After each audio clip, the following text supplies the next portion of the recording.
Bring your presence into this moment. Your presence into this moment. Help us to feel you. Help us to feel you.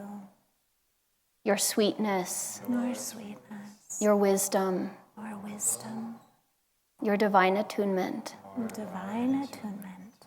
Help us to draw on these stories. Help us to draw on these stories. And your living presence. Your living presence. As a link.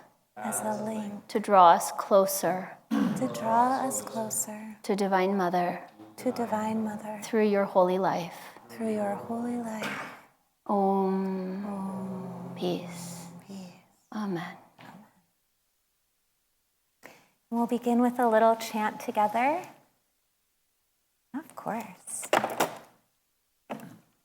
How is Lord? Okay.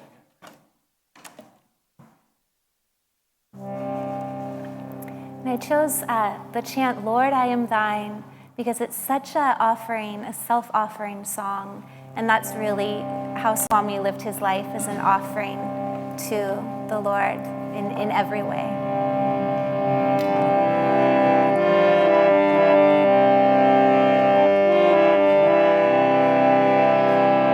Lord, I am thine, I am thine, I am thine. Lord, I am thine, I am thine. Lord, I am thine, I am thine, I am thine. Lord, I am thine, I am thine. Be thou mine, oh, be thou mine. Be thou mine, oh, be thou mine. I am thine, I am thine. Be thou mine, oh, be thou mine. Be thou mine, oh, be thou mine. I am thine, I am thine. Lord, I am thine, I am thine, I am thine. Lord, I am thine, I am thine. Lord, I am thine, I am thine, I am thine. Lord, I am thine, I am thine. Be thou mine, oh, be thou mine. Be thou mine, oh, be thou mine. I am thine, I am thine. Be thou mine, oh, be thou mine. Be thou mine, oh, be thou mine. I am thine, I am thine. Lord, I am thine, I am thine, I am thine. Lord, I am thine, I am thine. Lord, I am thine, I am thine, I am thine. Lord, I am thine, I am thine. Be thou mine, oh, be thou mine. Be thou mine, oh, be thou mine. I am thine, I am thine. Be thou mine, oh, be thou mine. Be thou mine, oh, be thou mine. I am thine, I am thine. Be thou mine, oh, be thou mine. Be thou mine, oh, be thou mine. I am thine, I am thine. I am thine, I am thine. Let's all sit up straight for just a moment of meditation. Consciously drawing Swami into our presence, inviting him to be here with us. Opening ourselves to feel his touch of love and his invitation to turn more fully, more openly towards Master, towards all of our gurus, and to God.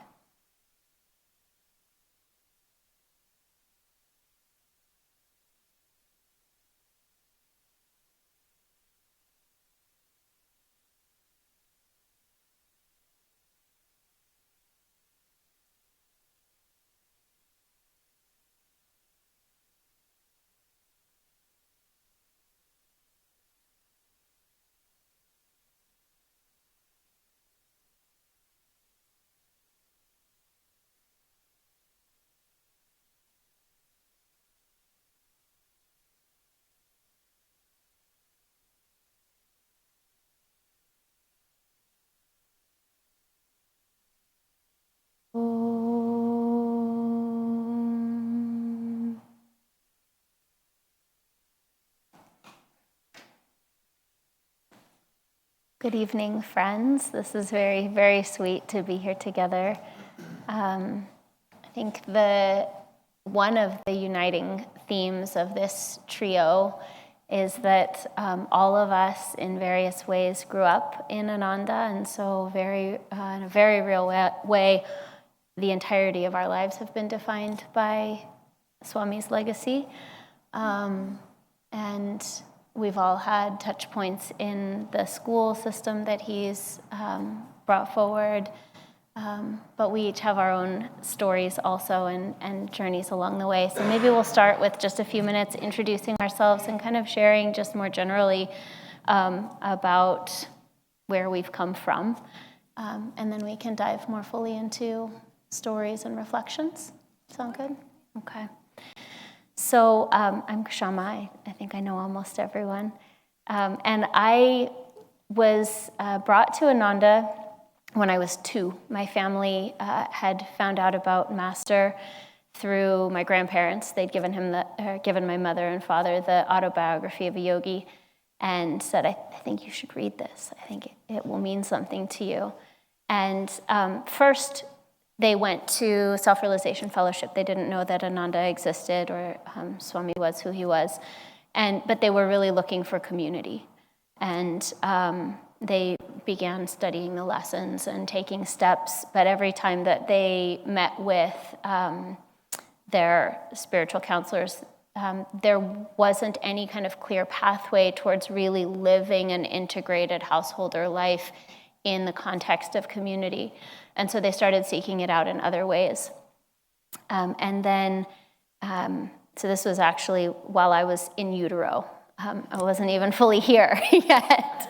And then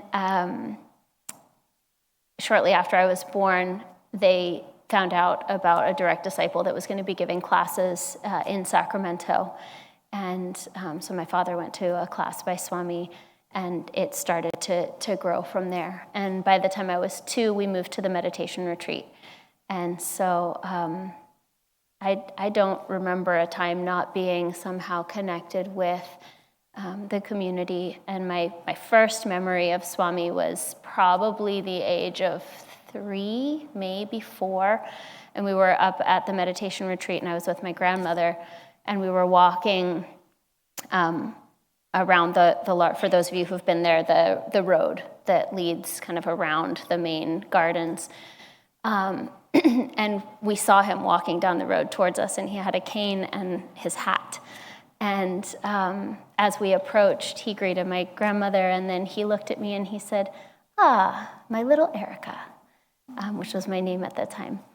And I think reflecting on it, I think it really was just a symbol of recognition of a spiritual family that's been doing this for a really long time, of which we are all a part. But I think that's how he also, heart to heart greeted everyone that he met who was open and receptive to him. And then, I'll share some touch points later on this evening of, close encounters and time spent, but also a lot of my childhood and teenage years, he was a presence that I was aware of, even if we didn't have regular communication or contact. And then it wasn't really until I was in my early to mid-20s and was consciously choosing this path for myself. It's something I grew up in, had exposure to, but it means something to declare it as your own. And it was at that point that he came back into my life and really shared some pivotal moments and helped me through some things that needed to be unraveled. So, and that was also at that point that I found myself here in Palo Alto, for which I'm very grateful. With that, I think I will pass it over to you, Rose. All right. So I'm Rose, and the year that I was born, my parents started going to an Ananda community that doesn't exist anymore, but used to in the 80s, called Ocean Song in Sonoma County. And so I think I went there as a little tiny infant baby, and Yogananda was in our lives. And we would visit Ananda quite often. We had a center in our home. And then in high school, I moved to Ananda to go to the boarding school, to go to the high school, which these two have created here quite beautifully. And I got to experience that as a young person. And my junior year of high school, the high school moved to Italy, and Swami was in Italy at the time. So I had a great fortune to, at that time he was giving weekly satsangs, like every Saturday he'd come and talk and we'd sit. And so I had the karma to be invited and near him early. And I also had the karma to have many challenges on my path and many doubts and obstacles. And many times in that process, his energy in flesh and in spirit has welcomed me back to my own soul, as he does for every single one of us when we but ask and invite. So for now, that'll be my introduction, that I am grateful that I have the priceless gift of a friend that has shown me unconditional love. Okay.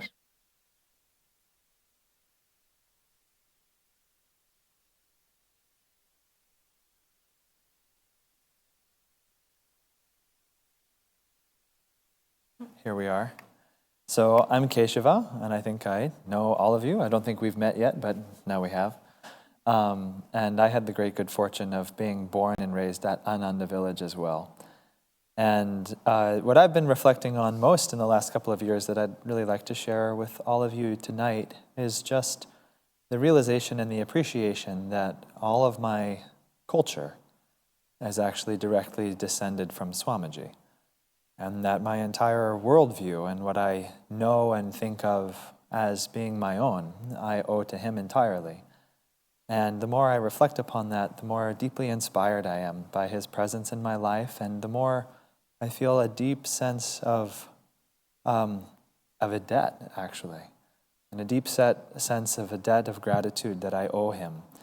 And that actually has given me a great sense of purpose and meaning in my own life in the last handful of years, because sort of as, someone may feel they owe it to, the forefathers of America to be a good American, I feel I owe it to Swamiji to be a good disciple and to be a good contributor to our community. And I had the fortune of growing up at Ananda Village, and I'll tell you some stories about that, and getting to live with his close disciples and a few interactions with him that were quite fun. But more than anything, what's been really touching my heart is just the realization that really everything that I am, I owe to him. So on that, I think I'll kick it back over to you, Kshama. Yeah.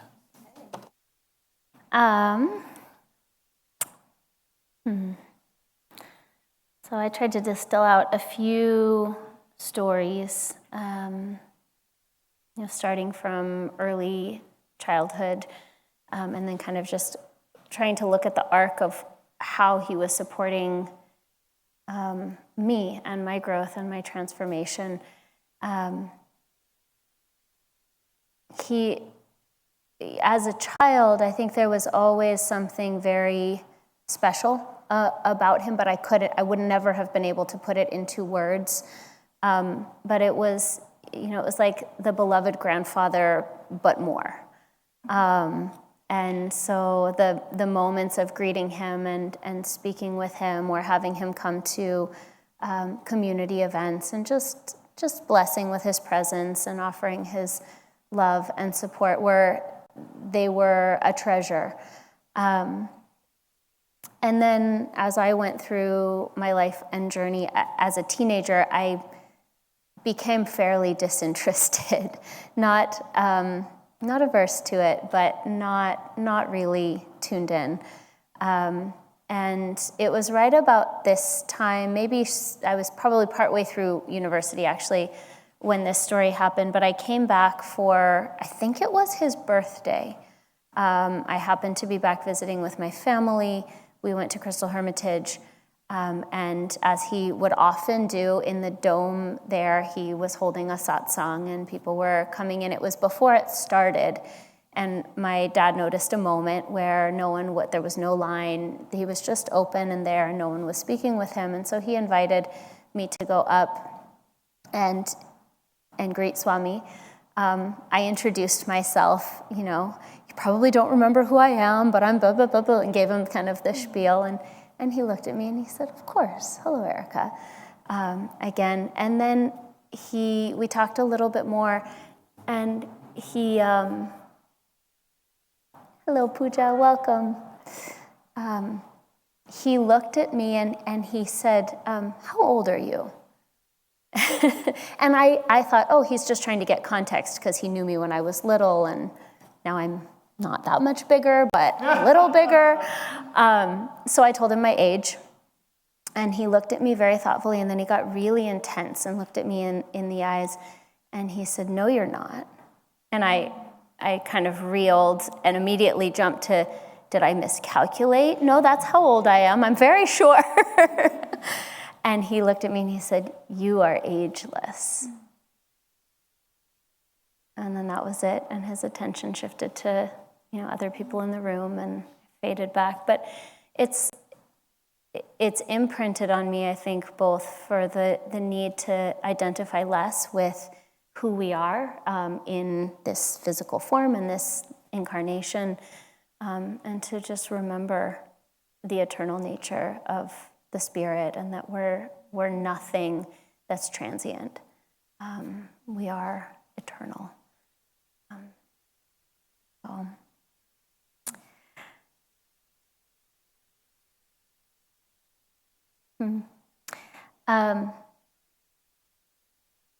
Should we jump around, or should I keep going? I should keep going. Okay, I'm going to keep going. We decided that we were just going to kind of intuit and vibe with each other about how we wanted to flow tonight. So the next story fast forwards almost a decade, and I was living here. I'd been working in the school for a number of years. I'm part of the faculty that serves at the Living Wisdom School, now in the high school. But at that time, I was working with young children. And actually, I'll share two parts to this story. Swami, every time he would visit Palo Alto, not every time, often, he would really make it a point to give energy to the different aspects of the community, and he would often try to come and visit the school. And so on this particular day, he had said not only did he want to visit, but he wanted to have a satsang with the entire school. Some of you may have heard this story before. And so we set everything up. There was a big, beautiful chair here for him. On Fridays at the school anyway, we have what's called All School Circle, and the entirety of the student body and faculty comes together, and we do yoga, we do the super conscious living exercises, we meditate, we celebrate holidays, all sorts of wonderful things. But on that day, he was the main attraction.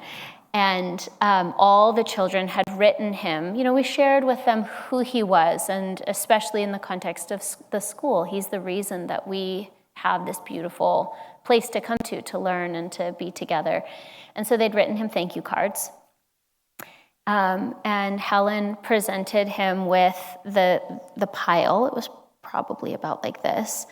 And we assumed that he would be gracious and receive them and take them with him and maybe read them later or something. But he asked Helen if he could read them right then. And he spent time with every single child, every soul. He opened the card, he read it, he looked at the artwork, and then he asked who the child was in the audience, and he made a connection with them and thanked them. One little girl, he gave her maybe her first spiritual instructions of this incarnation. He said, you need to learn to concentrate. And then moved on. But, it was stern, but it was also with love, and he was right. That was a big learning for her in this incarnation. So anyway, at the end of that day, I was very grateful for his being here and having spent so much time. I wrote a thank you card myself, and I slipped into the back of Chela Bhavan with the intention of just leaving it right at the door.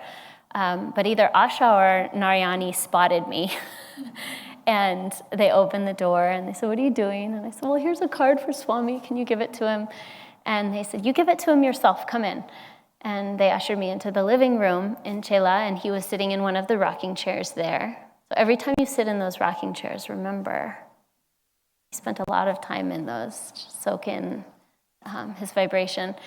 But he sat me down and we started talking a little bit. And then kind of out of the blue, he looked at me. Actually, I think I better give a little bit of context. Many of you know my husband, Craig. At that time, we were unmarried, but had been in a partnership for many years. And so in the midst of conversation, he looked at me and he said, "Why aren't you married?" And there were a lot of things I could have said, my own challenges and resistances and reasons, but none of them felt relevant in the moment. And then he looked at me and he said, "It's okay. It's okay." And for me, what that meant was it's okay to move your energy forward. Whatever is stuck or stagnant or not, whatever is holding you back, you can let it go and you can just move forward. That was my personal lesson, I think, in that moment. But I was very grateful because the instruction didn't come with any promises. It didn't come with assurances that whatever happened, it would work out. But it was just, it's okay, you're okay. You can move. And it untangled, honestly, some really deep karmic whirlpools that were not moving. And it wasn't long after that we did end up getting married. But I think that was not a karmic hurdle I may have been able to overcome on my own. And I was grateful for his sensitivity to tune into the question and also the freedom that was at the heart of his response.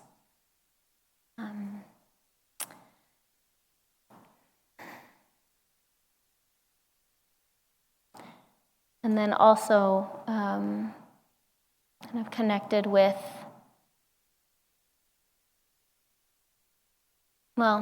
this was one of the last times that I saw him personally.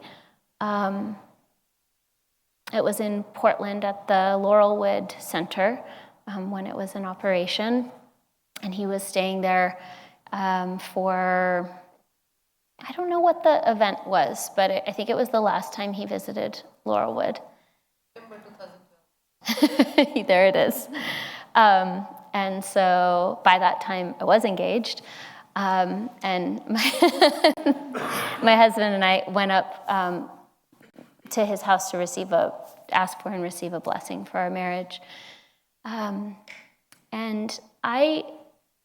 growing up at Ananda, and this is just my personal journey with some of these things, but I didn't quite know what to do with the idea that Master was the guru, but people respected and treated Swami with the same level of reverence and respect and sincerity, and I just couldn't quite parse it out. I didn't know how to relate to that.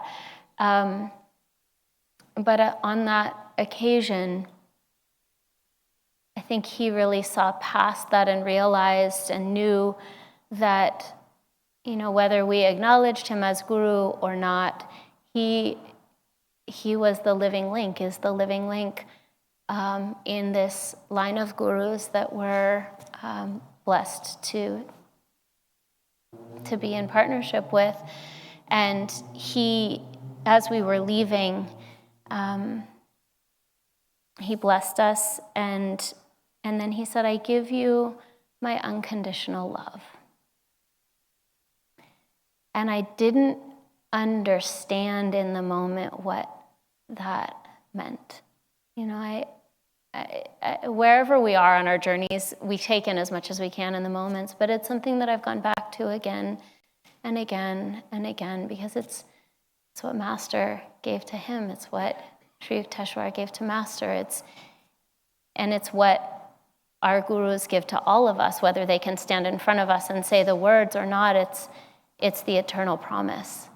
But I think that it was a defining moment of discipleship for me that I'm still digesting and working to understand on deeper and deeper levels. I try to remember it in small and large moments, but when I come up to do the purification ceremony and, just sometimes sitting in the back of the temple here or on the meditation pillow or in the midst of a difficult moment in the day, and it's something all of us can tap into, we are unconditionally loved. And, as you were saying, Rose, it's something we can always remember and go back to. And as so much as our hearts are open and our consciousness is ready to receive, to that degree, can we receive the unconditional love that's always, always there. I think that's where I'm going to stop for now.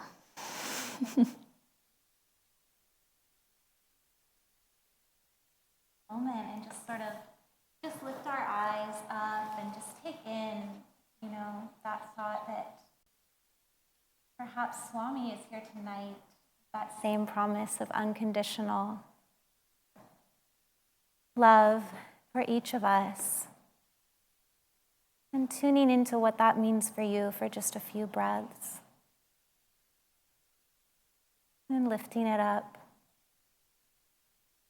toward the point between the brows.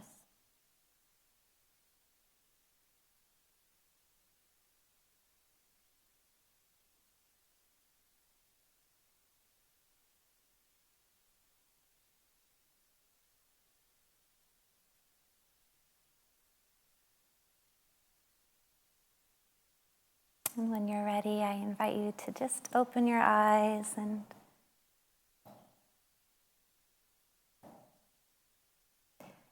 I had a very similar experience, actually, and it's really fun to think about how, the same truths weave through every experience with Swamiji, because he was constantly just bringing us back to the reality of who we are, which is unconditional love, right? Which is soul freedom. And I did, as I was saying at the beginning, I had a really wonderful experience in high school. I had the good fortune to be here and take Kriya and feel very close to Ananda. And then I had a karmic shift where it was like my energy was being taken in a very, very different direction. And so I remember being at a wedding where Swami was there, and he asked me if I would go and sing on the tour through Italy that actually Anaya was writing about in her book. And I said, "No, sir, I'm going to college." And he said, "Okay." And he withdrew his request, and I went to college, and I just kind of like, my spiritual life just got further and further away. And then 4 months before I was going to graduate college, Swami said, "Will you come be in the peace treaty?" He posed another request, and I had another opportunity. He didn't let go of me. He didn't let go, but he waited very patiently. And he asked through Devaki, and I said, I'm going to school in Santa Cruz. I don't have a car. Rehearsals are at Ananda Village. And I was a theater major at the time. Performing arts was my entire focus. And Swami, with all his wisdom, said, "Okay, will you come back and do theater arts here?" And I thought about it, and I thought, there's no practical way I could do this and graduate in 4 months. I don't think I can do it. And so Devaki calls me back and says, Swami says he asks you again, and he says, please, it's my birthday. And I said, okay, I better pay attention here because Swami doesn't ask you to do things twice without there really being a reason, or even once. But it made no sense practically. I had no way of how I was going to do it, but I knew that I had to say yes. Right? So I did. But I sort of kept this thing in my brain, okay, if this causes me like not to graduate or some huge challenge, then I'll go this way. And if it doesn't, then I'll come back to Ananda. I made a deal with Divine Mother. And of course, there was miracles involved, and it was one of the hugest blessings of my life, and I'm here. So obviously it all went really well. But in that journey, what was really so miraculous about that was that, and this is how God invites us all towards transformation, is often through joy, through where we're inclined, through where we have energy and inspiration. And he invited me back through the performing arts. And so I would be on the stage in his play, and I would be directed to do this character from my spine, to lift my energy to the point between, I was receiving the teachings through the thing I was most passionate about. And then I'd go back to school and do theater in a really different way. And I'd get to feel what that was like. And then it was challenging to go to the play and graduate, but it all was beautiful. And there were many blessings. And I got home finally with 2 days to write my senior paper, and I was getting sick. Oh. And I could feel, I was getting a fever and a sore throat, and I was like, oh, well, it's okay. This was fantastic, and I'm so grateful. And I went to bed. But I didn't know how I was going to be really sick and get a decent grade on this paper. And I woke up, bolt up at 6 o'clock in the morning. I didn't wake up at 6 o'clock in the morning, usually in college. I woke up, and I felt fantastic, no fever, no cold symptoms, but like this feeling of like tingly energy. And then the phone rang, and it was Davy. And I said, Davy? I didn't even know Davy had my phone number. Hello, Davy. She goes, Rose, Swami wants you to come to Palo Alto. I said, Davy, now I have like a day and a half to write my senior paper. What would you do? And she said, I would come. Okay, so I came. And I sat with Swami and his friends, and we sat around the table. And I was thinking, what am I doing here? I'm not worthy to be here at this table with these people, with Swami. And people were talking about, just not meaningless, but just things about the day, no deep topic. And in the middle of that, I was very quiet. I was sort of feeling out of place. Swami turned to me and he said, God's love for us is unconditional. He wants nothing in return. And, I just sat at the table with this huge everyone got quiet at this table. And you sit with that for 20 years. And you think about what that actually means. That whether we are learning and we stumble, or we're learning and we succeed, God's love is there. Whether we turn away or we hold his hand, God's love is there. When we forget or we sing his name, God's love, it's unchanging, no matter what we do. And in a moment, the moment we remember that it's our birthright, that it's every cell of our body, then that is our experience. And what holds us back is any thought that we're not already one with God, that we're not his most dearest beloved. And that's what it means for me, and that's what I keep coming back to. It's not that he's not with us through every single moment. It's that we forget or we find ourselves unworthy. And so for me, it's just let it open, let it in, make myself large enough to even be able to hold part of God. And then, he asked me to come upstairs and talk to him. And he gave me advice for my character. He gave me advice for my character, which was advice for my soul. And it was so much advice for my soul that I started crying. And he, immediately went right here, which to me was to say, when you feel that love for God, that gratitude, bring it up into stillness and expansion.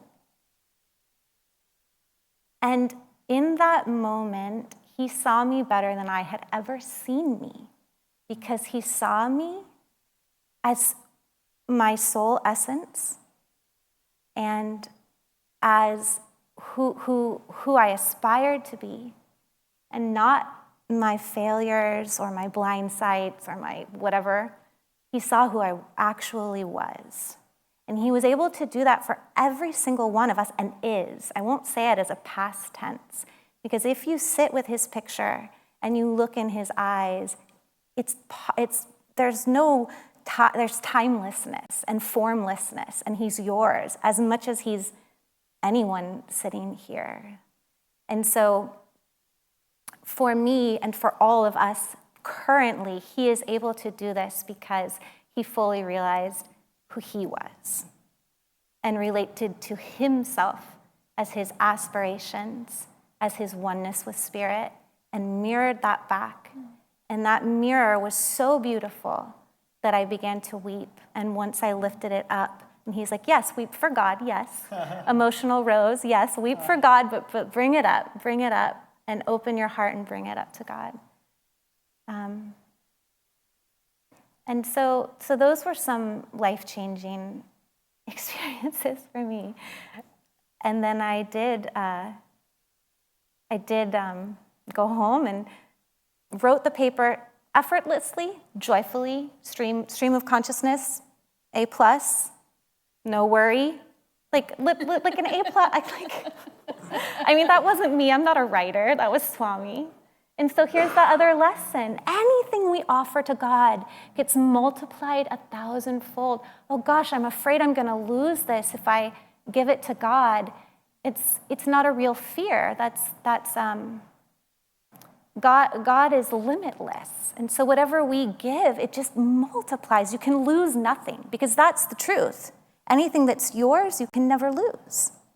You can never actually lose what you actually are. So when you give yourself to what you actually are, all you can have is abundance. You lose nothing. And making those choices was challenging for me. And when I gave beyond my capacity of reason, what I received was miraculous, was life-changing. And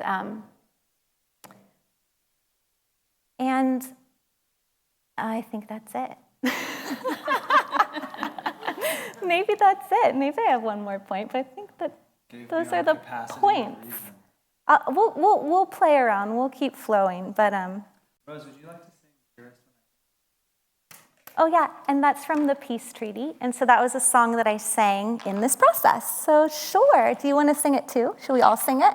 Sure. Okay. You can sing too if you know it.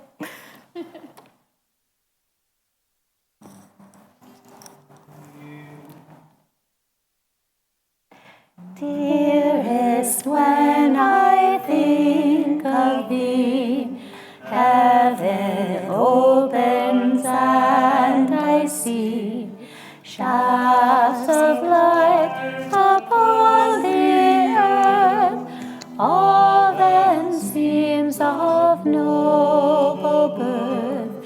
Shafts of light upon the earth.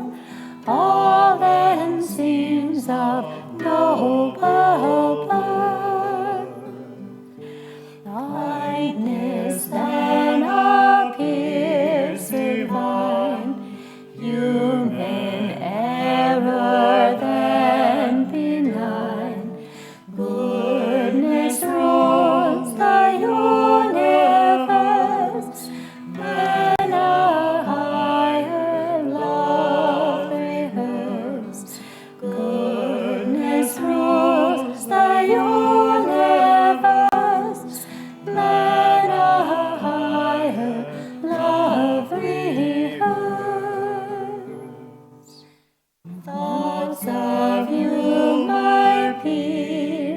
sure.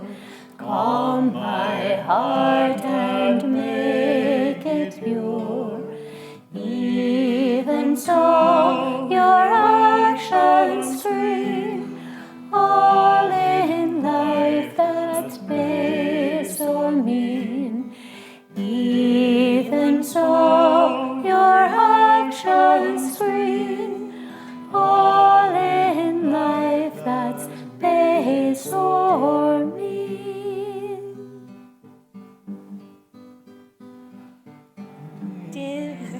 One more time, the first verse. Dearest, when I think of thee, heaven opens and I see shafts of light upon the earth, all then seems of noble birth. Shafts of light upon the earth, all then seems of noble birth.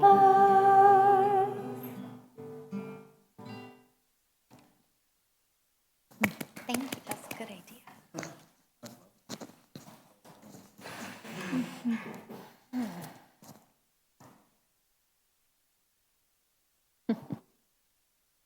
Okay.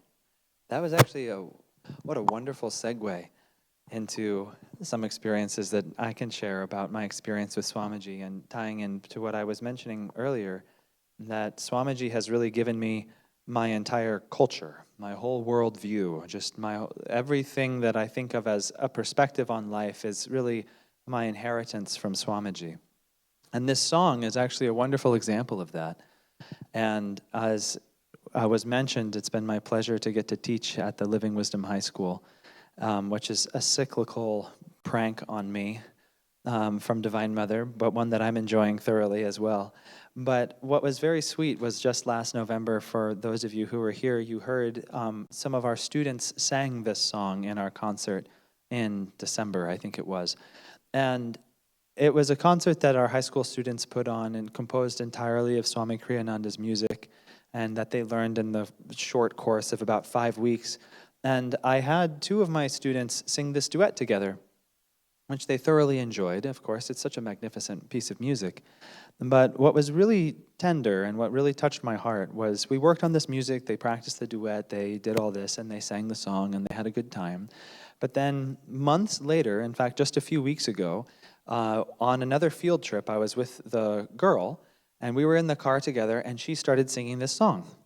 Because song has become just a big part of our school culture at the high school, and the students will spontaneously burst into song as they're moving from class to class or down the hallway, and the hallways echo with the sound of their voices, which is just magnificent.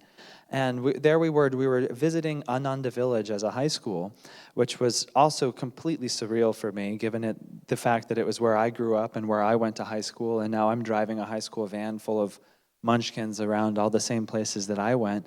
And then we were driving around one of these corners, and my student starts singing this song. And so immediately I started singing the harmony with her, and the whole van sort of stopped and listened as we just sang this piece of music. And a few other students knew the song, and so they jumped in, and they were all singing with her, and I was singing the men's harmony.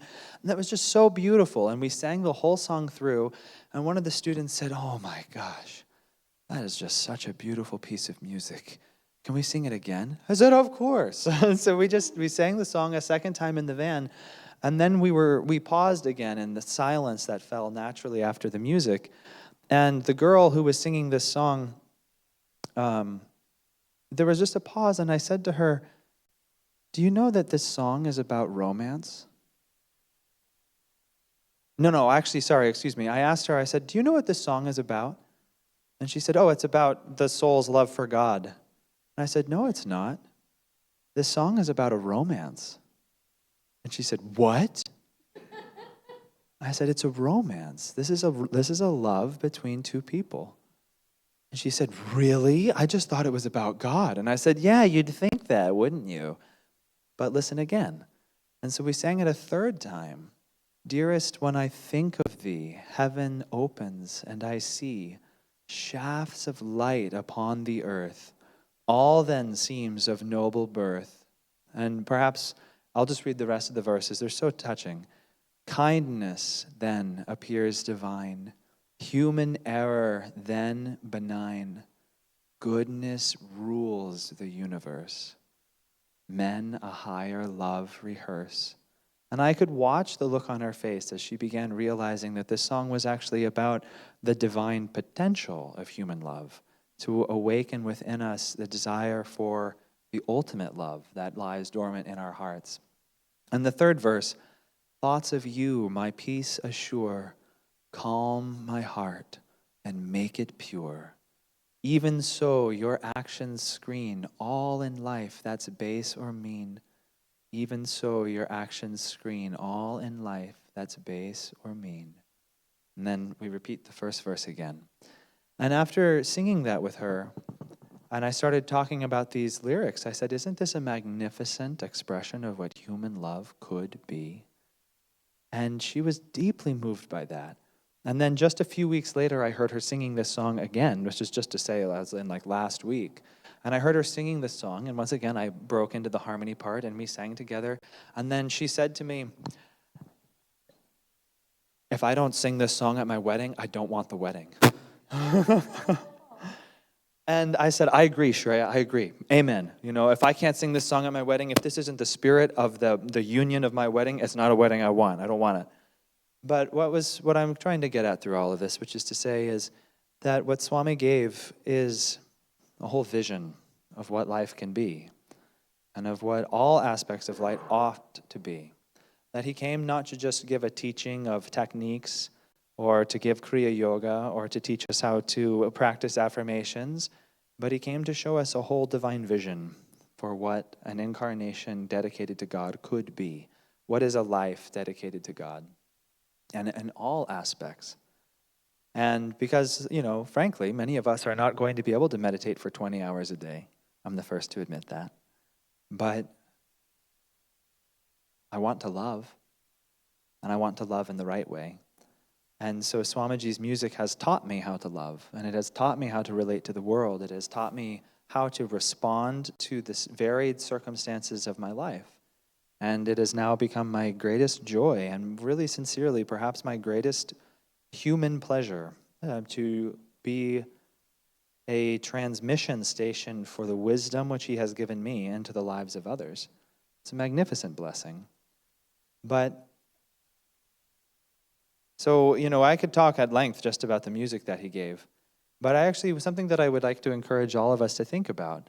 Because, yes, it's true that all of us here had the opportunity to spend some time with him when we were young and very impressionable.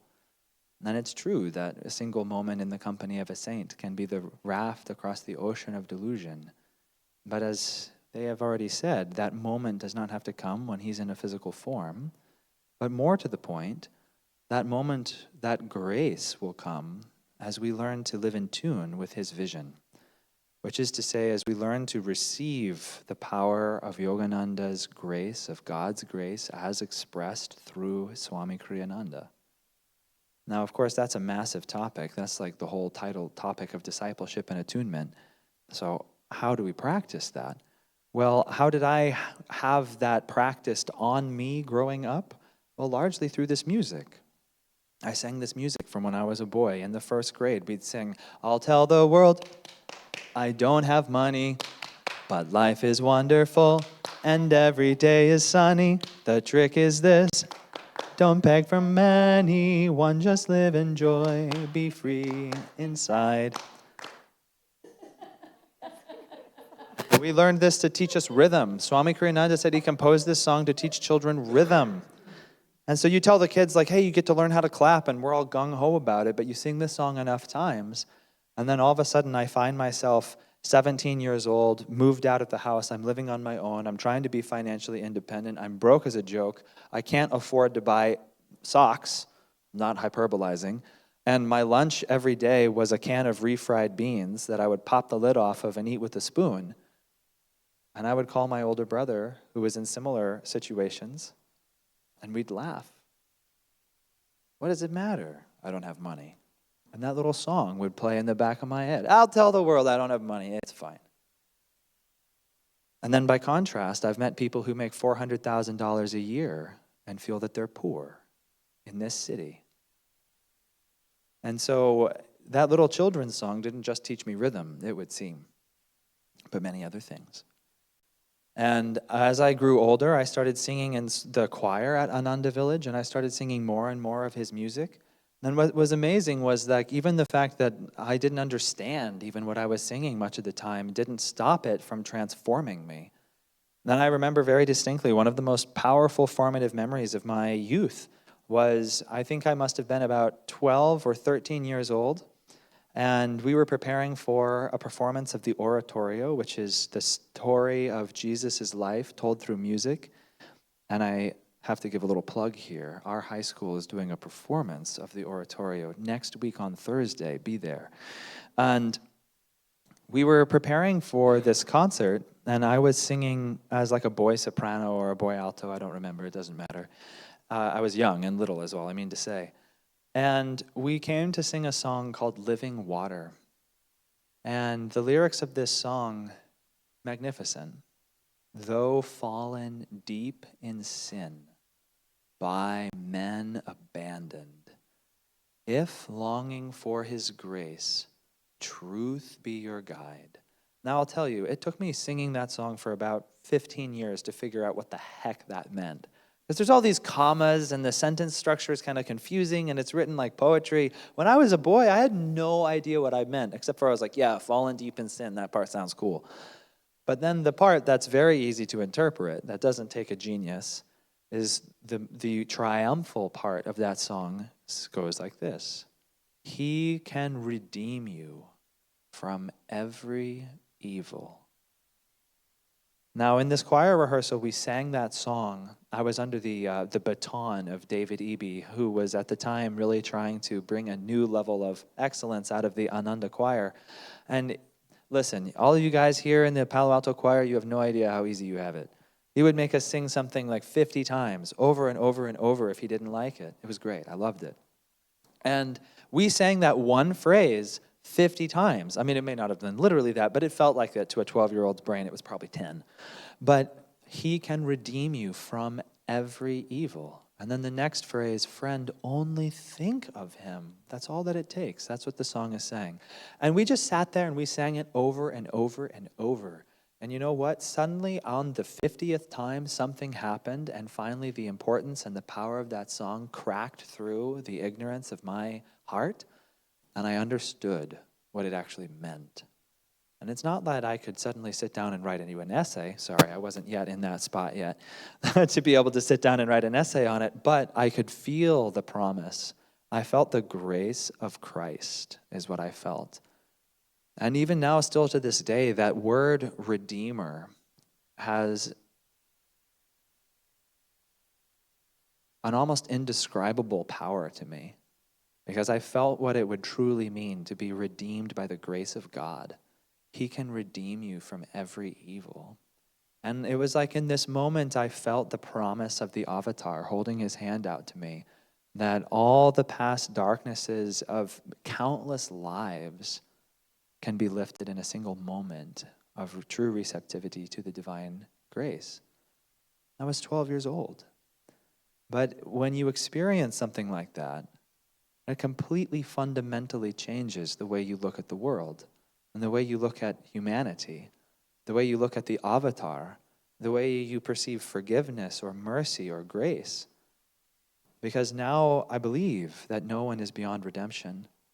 I believe that God can save everyone because I believe God can save me. And this completely changes the way you see the world. It was very interesting when I went to college. I suffered for a number of years from actually what I think would be probably categorized as intense depression for a while. I was struggling with some emotional burdens and some familial issues. But what was interesting was no matter what, I always had the capacity to desire to uplift my friends and to love them and to prove to them by the ardor of my own love that they were never irredeemable. And I remember very distinctly on one night after I had just met a new friend for like the third time, I got into a very long discussion with him on the top of a building on Hollywood Boulevard, and I was trying to persuade him that he was completely lovable and that, in essence, his soul was worthy of all things good in this world. I was 16 years old. He was 26. And I went to bat with this man's self-doubt until tears started coming down his eyes. And still to this day, he still relates to me as a great friend, because in that moment, I was able to see him for his soul, not for the limitations of his human personality. But that was an extension of what Swami gave to me through that music. You can be redeemed. I can be redeemed. And so there's so many countless lessons that I've gotten from his music. And of course, I was blessed to get to be in his presence a number of times. But something that whenever I'm asked to share about Swamiji, something that always really strikes me as very important is to remind ourselves, all of us, even those of us who did get to be with him, that it's not a past tense, it is a present tense. He is here. We can feel his vibration. We can tune into his vision. We can live in his aura, in his ray, by trying to tune into his vision of the world, by trying to tune into his example of discipleship, by trying to, as the song says, walk where he leads. So maybe just for fun, I didn't expect this to go this way, but maybe we can sing that song together. I think many of us know it. So let's have some fun. Let's see here. Normally an E, but let's step it down a little bit. Rose, can you play like a C on the harmonium? Just a note, actually. Okay, everybody, so sing with me. Though fallen deep in sin, by men abandoned, if longing for his grace, truth be your guide, he can redeem you from every evil. Friend, only think of him. Walk by his side. Though fallen deep in sin, by men abandoned, if longing for his grace, truth be your guide, he can redeem you from every evil. Friend, only think of him. Walk by his side. He can redeem you from every evil. Friend, only think of him. Walk by his side.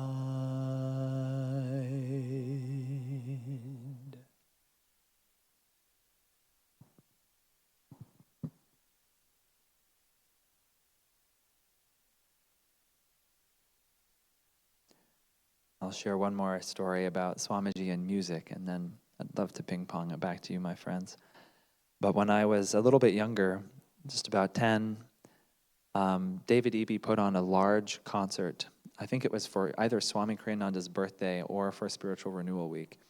And at the time, David Eby, for those of you who don't know, is a professional cellist and was the leader of Ananda music at the Ananda village, and he was my cello teacher.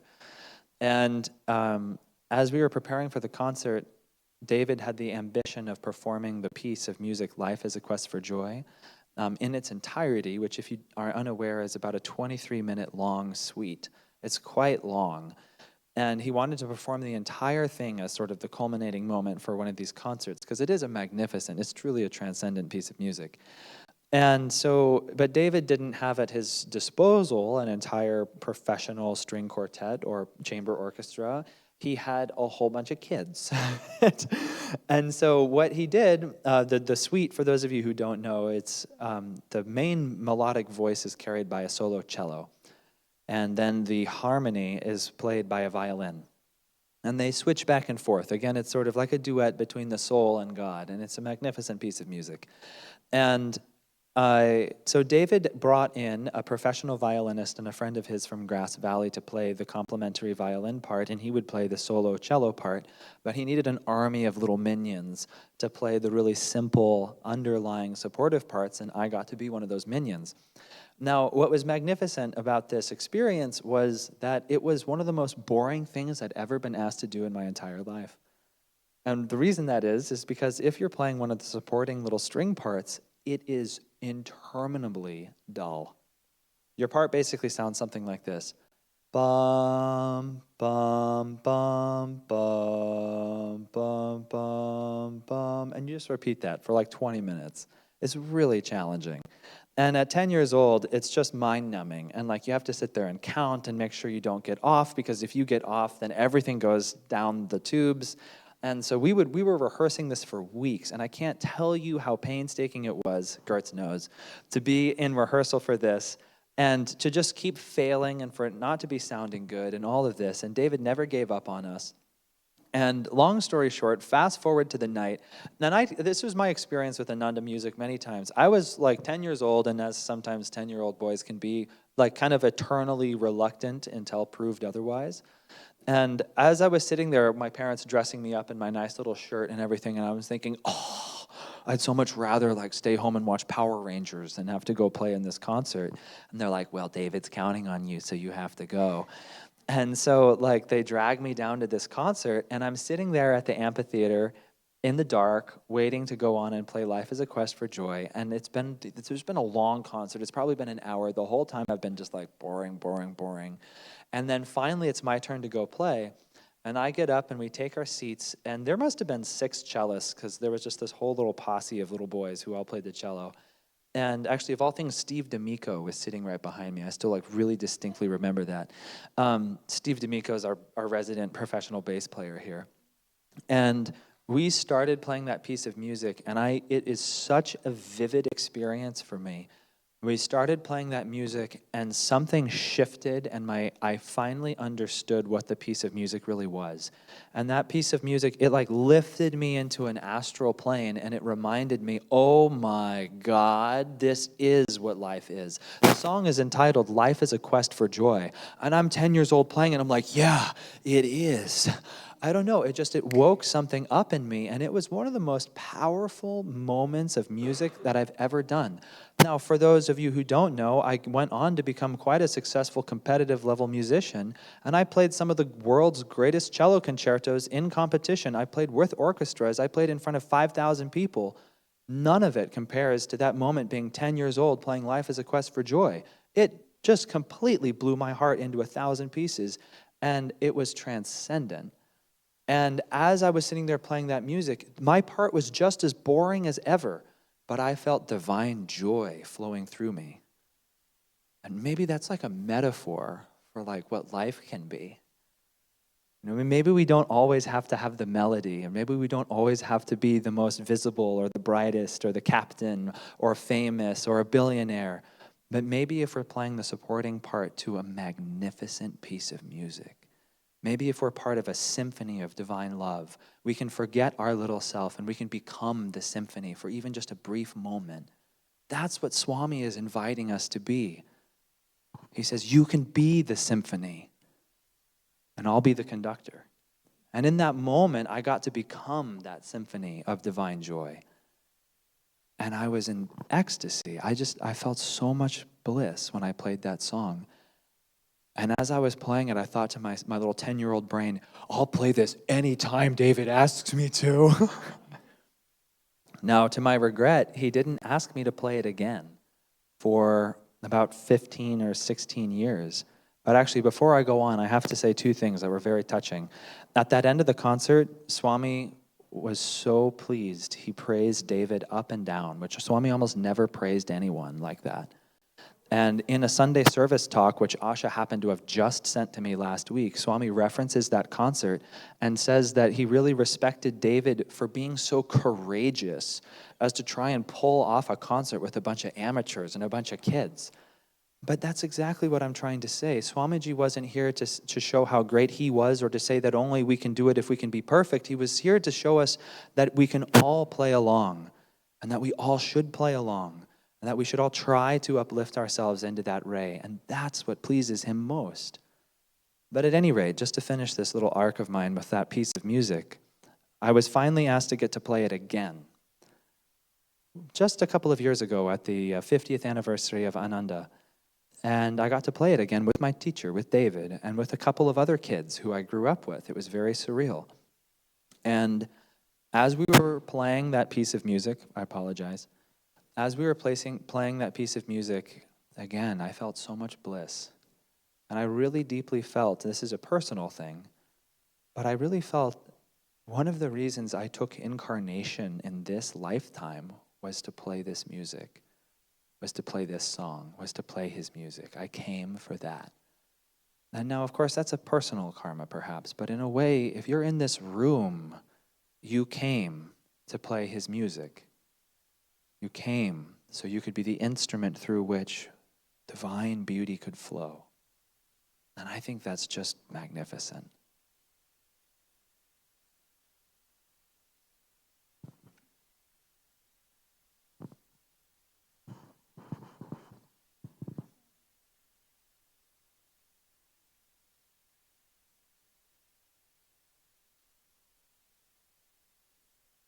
Share one or two short stories, and then just open it up for sharing from all of you or questions from you. So I had an opportunity often to get into trouble and be helped. So I'll share some of those stories, or make mistakes and be loved anyway. So I'll share some of those Swami stories. I've only hitchhiked once in my life, and Swami picked me up. What?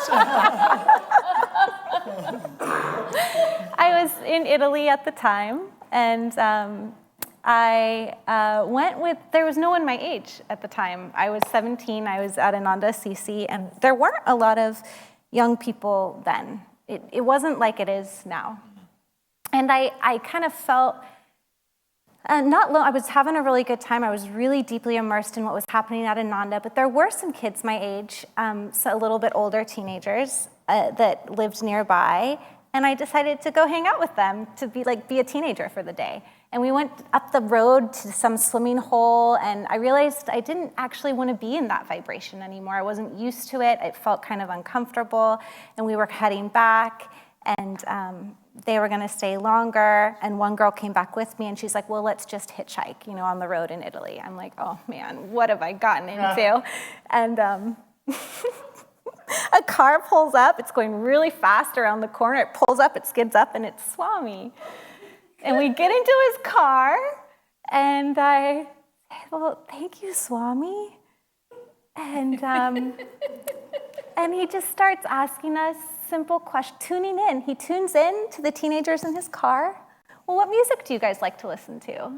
And they were sharing the pop music of the age at that time. I think there was a song that kept playing that went, Coca-Cola, see, Coca-Cola, see. That was the vritti that was spinning, not in his car, but in, that people listened to my age at the time in this place. But I remember thinking the only music I was listening to was Swami's. And it wasn't, it was a private thing. It wasn't something I said to people my age. It wasn't something I felt most 17-year-olds could understand. And so when Swami was asking us what we listened to, of course I had to be honest. And I said, well, your music sir, is the music that I listen to. And then at that point, after that car ride, he asked me to come sing with him. And we sang in his studio, and we practiced a duet for a while, over and over and over again. And he would say, well, no, sing it more like this. No, sing it more with this, and bring this to it instead. And I think the importance of this story is, it's once again, it's like whatever we're really giving to God is what we're given back. And my mind was really spinning his music, learning his music, listening to his music, falling asleep to his music. And that was where he was able to pull me in and uplift me and teach me. So it's like any time when I was reaching out, this was given back. And we did sing a duet together at a garden party. And it's one of the only times at an Ananda event singing that I've completely messed up a song. Yeah. So who knows the lesson there? I think the lesson for me was just to not worry about the mistakes that I will make. To not, I've always had this feeling that I should be perfect, or I shouldn't make mistakes, or if I do, I'm somehow less than. So God gave me an opportunity to make a mistake singing with Swami. And I did. I made like a huge mistake. He said a word with sort of an accent and a spin, and it came out sounding really strange to my ears, and I started laughing in the middle of our duet. Who laughs in the middle of a duet with Swami? Who does this, right? Who does this? And Swami just smiled, and he said, it's just the nature of young girls to laugh. There was only this acceptance and love. And I think that's what I'll end with is, we're here learning. And as a baby is taking its first steps from crawling to walking, it's gonna fall a lot.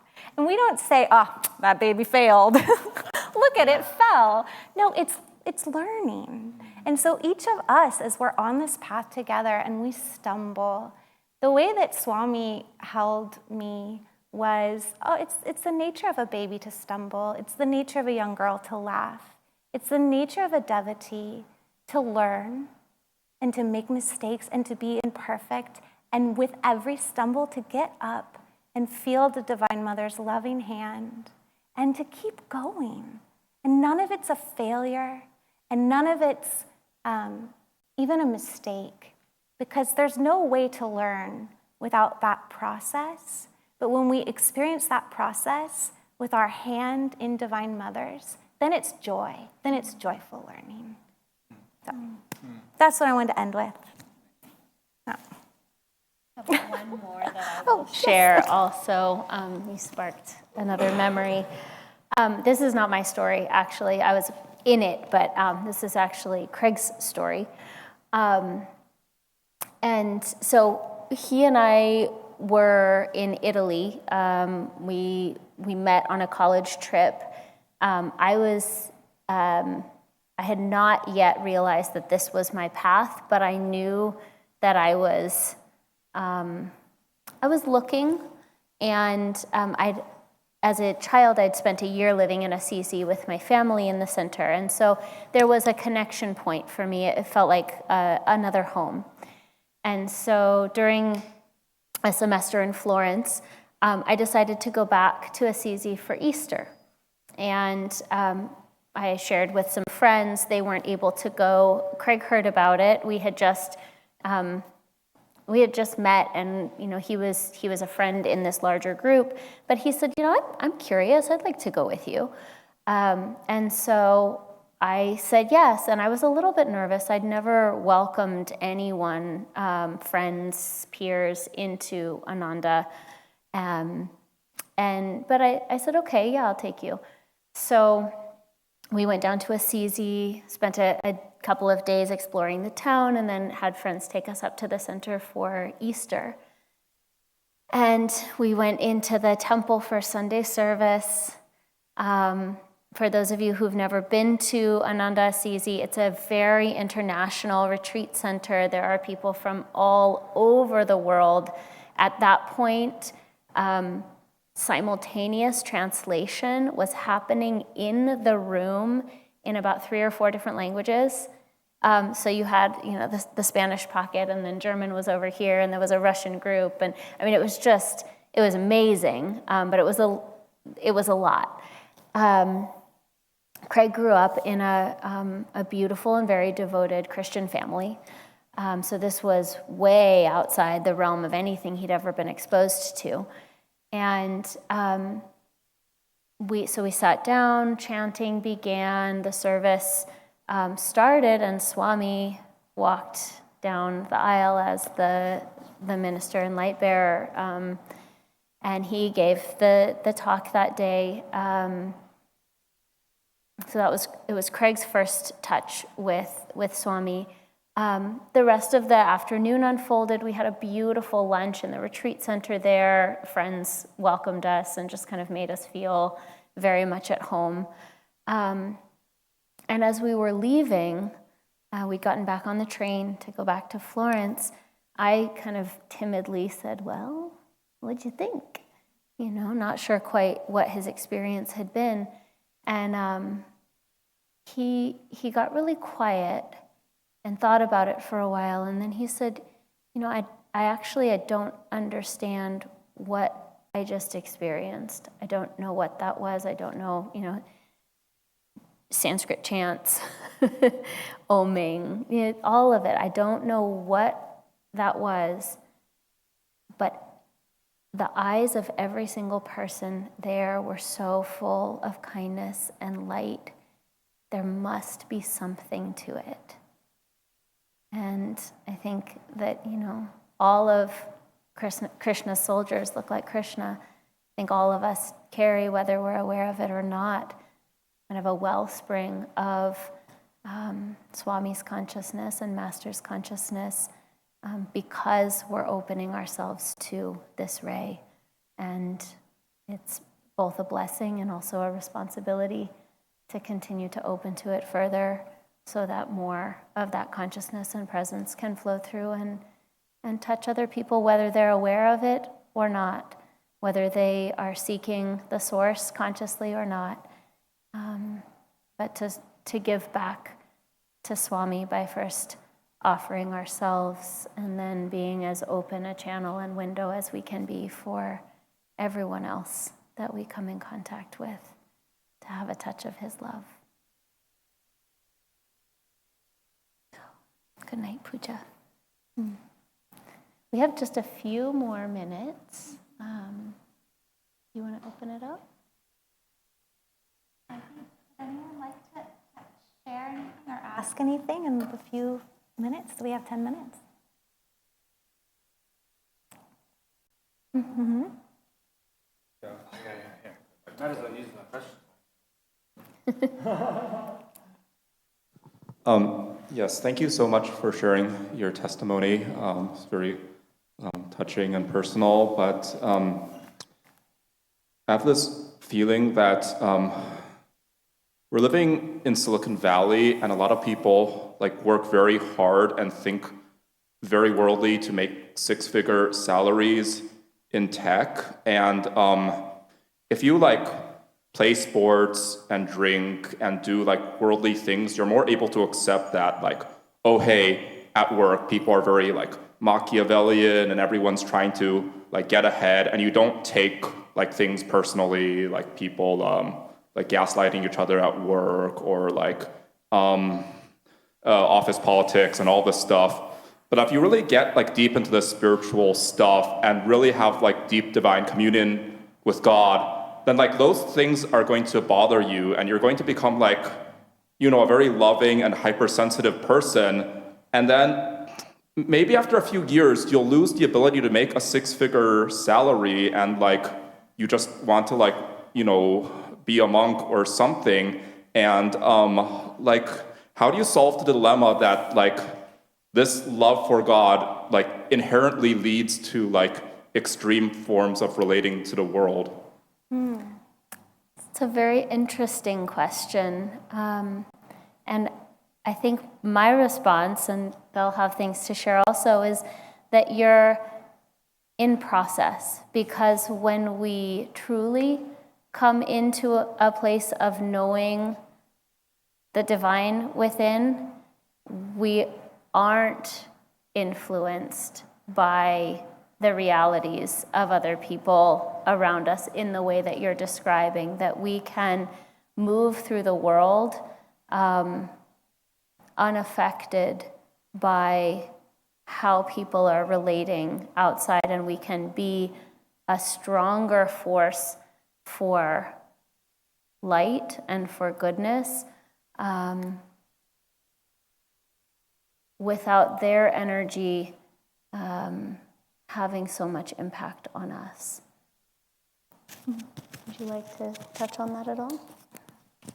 Okay, we'll just go down the line. Yeah.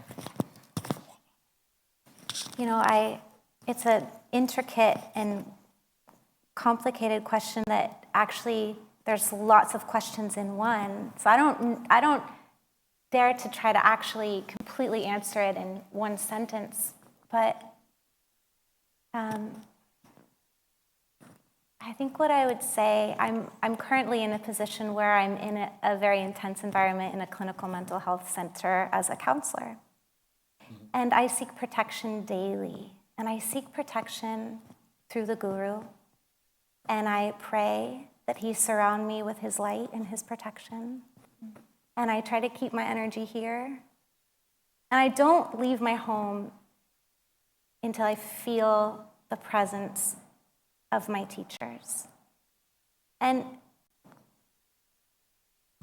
sometimes I am influenced. And it's challenging, I'm not gonna lie. It's really hard to be in those environments. I understand that. And so it's really a choice between, okay, what is my next step?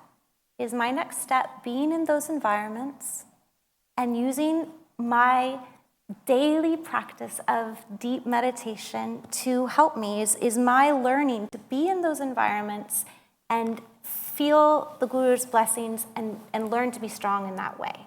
Or is my next step to say, no, my highest learning is to have a job that maybe doesn't have 6 figures and learn to trust that I'll be taken care of in a job that pays less.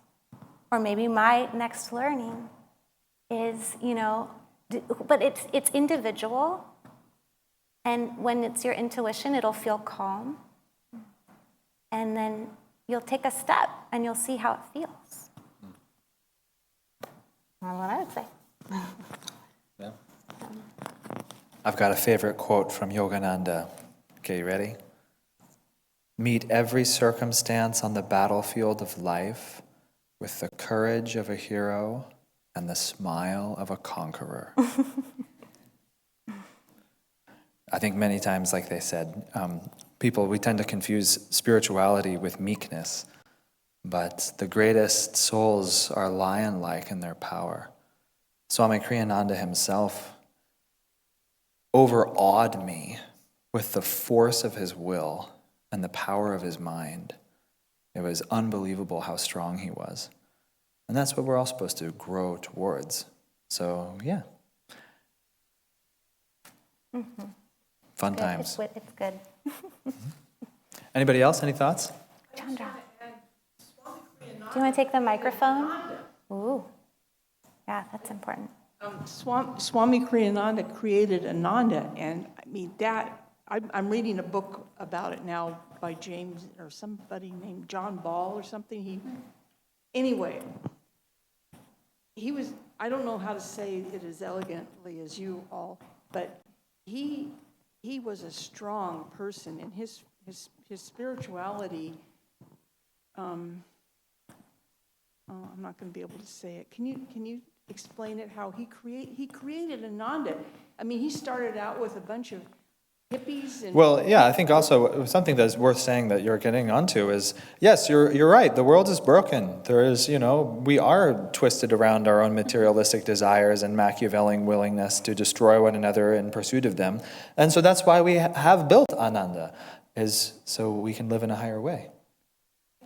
And yes, to do so, he had to go toe-to-toe against the entire world. And, it took enormous force to wrestle out of the ether this place that now I call home, and we all call home. Yeah.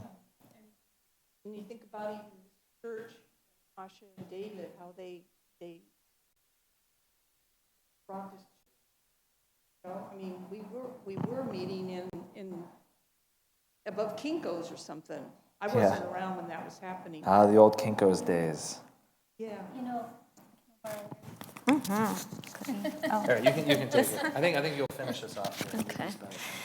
Yogananda gave the kind of call that youth must go north, south, east, and west to demonstrate that the greatest happiness comes from simple living and high thinking. And so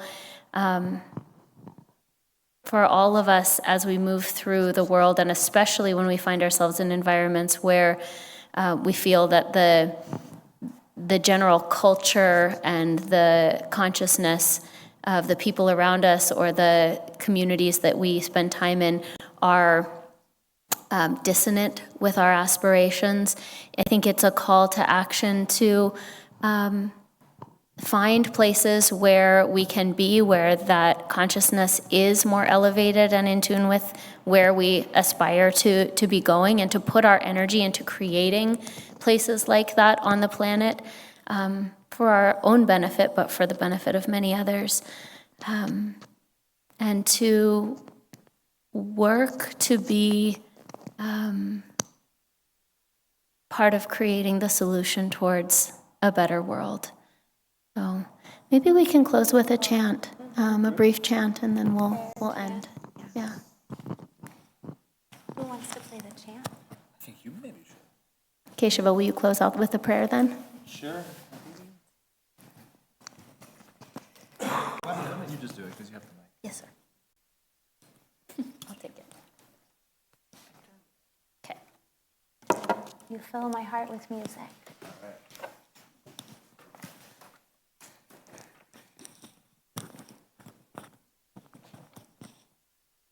I think it's under Il mio cuore. It's under the Italian. I could, I must think that I'm confused. I don't think so. That's the other one.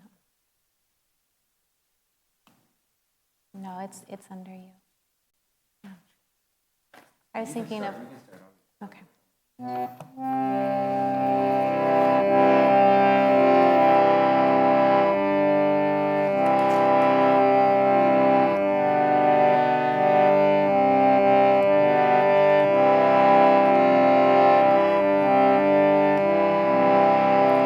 Fill my heart with music, I dance through life with thee. I sing your song and sorrows though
Divine Mother, Divine Mother, Heavenly Father, Heavenly Father, friend, beloved God, friend, beloved God, great Gurus, great Gurus, dearest Swamiji, dearest Swamiji, thank you for the gift of this life, thank you for the gift of this life, this divine family, this divine family, this sacred path. the sacred path. Teach us to attune Teach us to attune to the ray of grace, to the ray of grace, divine light divine light that flows through you, that flows through you.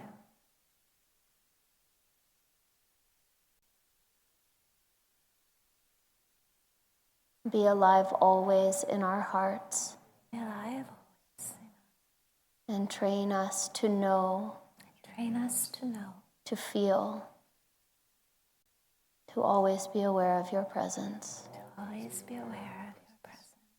Om. Peace. Amen.